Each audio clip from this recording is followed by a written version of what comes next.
everybody, and welcome to another edition of the Magic Show. This week we're going to talk about Avacyn Restored appearance on the Pro Tour stage, the cards and strategies that broke out because of it, the most exciting new deck in Standard, and how judging is hard. Let's go. So up first, we have ourselves a Pro Tour. Now, before we get all up in the Cavern of Souls drama, let's talk about some winners. First, ladies and gentlemen, John Finkel, the greatest Magic player ever much. 14 Pro Tour top 8s, of which he won 3. His latest top 8 is in this one, of course, and he's played against people in GPs who aren't even as old as the number of top 8s he has.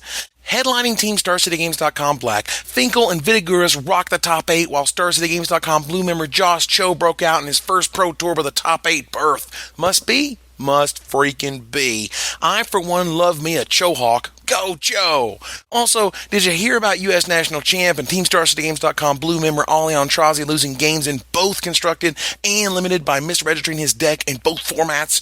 And of course, he won both of those games. Oh, I'm sorry. You registered your deck correctly? That's nice. I guess I'll just win these next two. It's cool. But if we're talking cards, I'm pretty sure the card that basically exploded in price, popularity, and playability is Wolfear Silverheart. Now, them's some beats, son. I've had Spectral Force in my cube for ages, but old Wolfie here, he was like, nah, dog, I got this. How about 12 power instead of 8 for 5 mana? Oh, and 4 of it? Well, 4 of it's hasty. It's cool.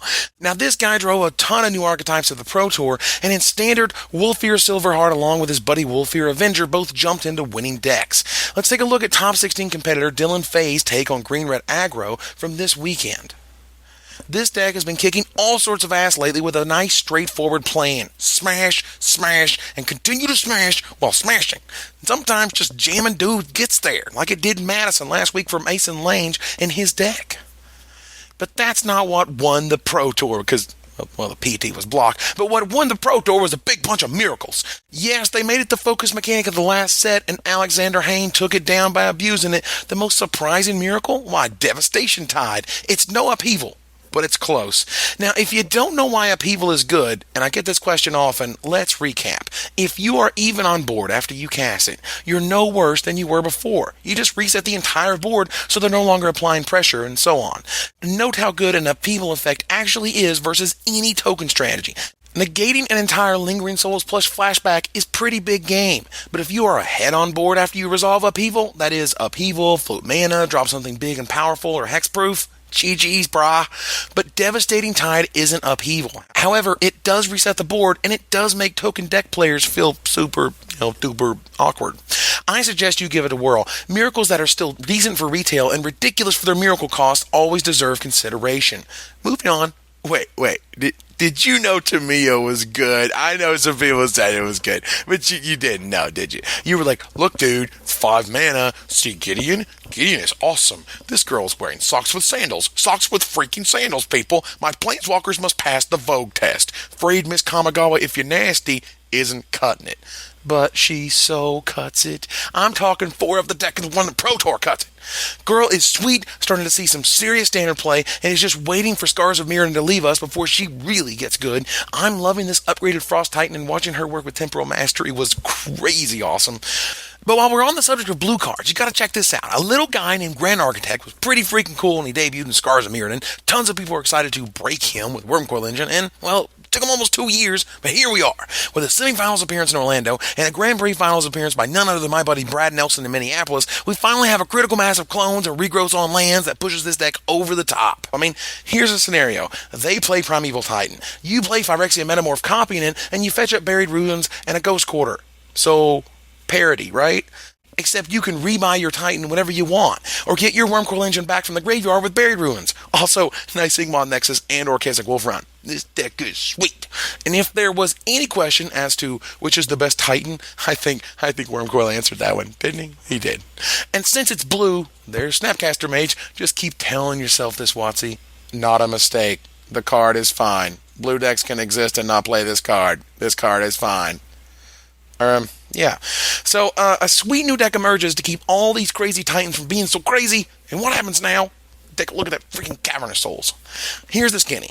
A few times at the PT, there was what we'd like to call miscommunication as to when Cavern of Souls' uncounterable ability was actually in play or not. The judgment fell on it not being used. Now, a card like Cavern of Souls is just begging to have these situations exist, but every freaking time, it's a surprise and everyone forgets about some Pro Tour where something isn't explicitly announced, and before you know it, here we is. It is now official policy that you announce the use of Cavern of Souls ability when you cast the spell to be uncounterable. Why? Well, now I'll admit I was firmly in favor of the guy casting the creature when things were still ambiguous, but now that they need spelling out, it is perfect, and let's explain why. First, Cavern is really weird for a land. It's rare that a land just so happens to impact the game beyond providing the mana to play a spell. Normally, you just tap your mana, you cast your whatever, the end. But when something weird happens because you used a certain land and a certain ability on that land to cast it, you should be required to point it out. Why? Because people are douchebags.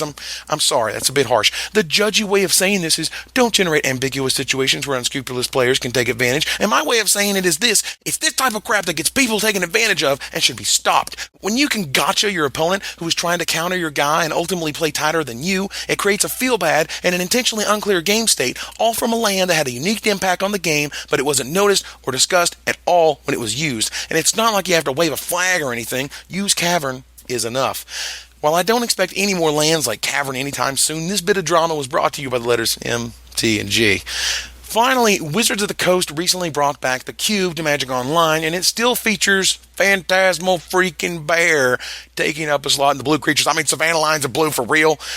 Now, I've had a blast playing it, but this is the primary example of, seriously, Watsy? Seriously? Also, could we get a digitally signed Renewed Faith from Tom Lapelli? Because, dude, if that card was any more Tom Lapelli, it would be called Renewed Lapelli for value. Until next time, Magic players, this is Evan Irwin, tapping the cards so you don't have to.